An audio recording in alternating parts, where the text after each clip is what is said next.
So shifting gears a little bit to a couple studies. And the first is, I think, something that you shared. This is research by S&P Global Market Intelligence. And I don't know if we should be, well, I'm not sure if we should be surprised if this is good news or bad news. But basically, this report is that AI projects failure rates are rising. I think I'm getting that right.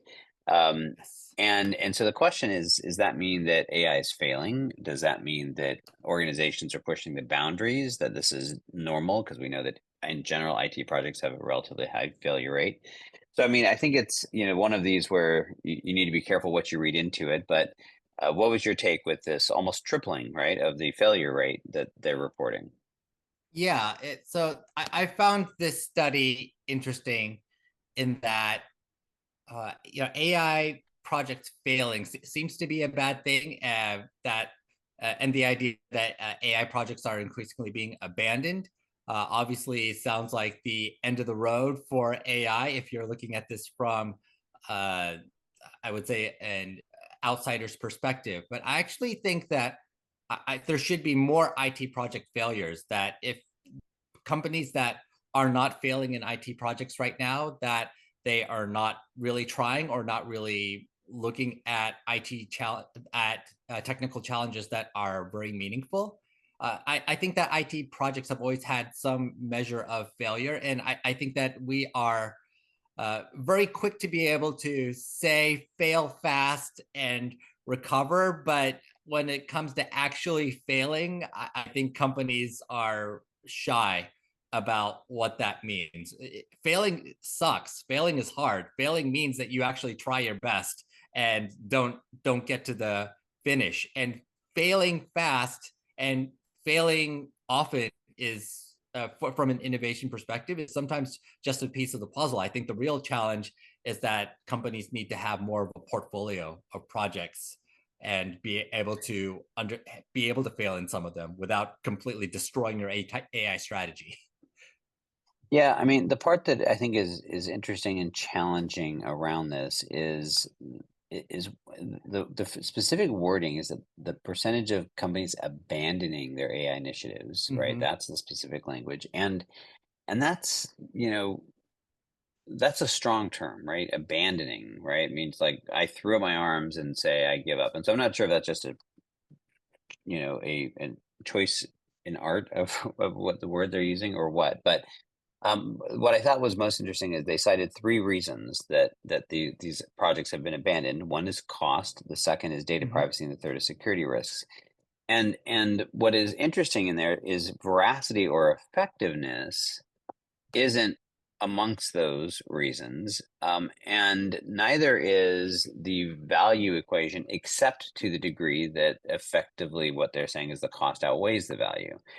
So I do think that's interesting, and part of me wonders, to a certain extent, if it's the opposite of what you're saying, that it's companies have been shooting too low, that they've been trying to, using Microsoft Copilot, right, and realizing that yeah, it's sort of cool, but I've got all these potential privacy risks, I've got all these potential security gaps, and it's really expensive for the amount of value I get out of it because I'm actually not applying it in the proper business context where I'm actually making sure that I align it to this outsized business value that it's going to deliver, and therefore it gets abandoned. So, I mean, I think we could go either way with this, right? It could be that they're pushing the envelope and they're abandoning because we are, in fact, going, holy crap, that was a really great idea, but the tech isn't there yet, or we've got all these challenges with it, from a technology standpoint. But at least because of the reasons they're citing, I'm a little concerned that isn't what we're seeing, that we're seeing sort of the opposite, that people are actually playing it too safe and therefore not actually finding value. Because I think one of the things, in fact, all the other stories we've been talking about sort of point to this, right?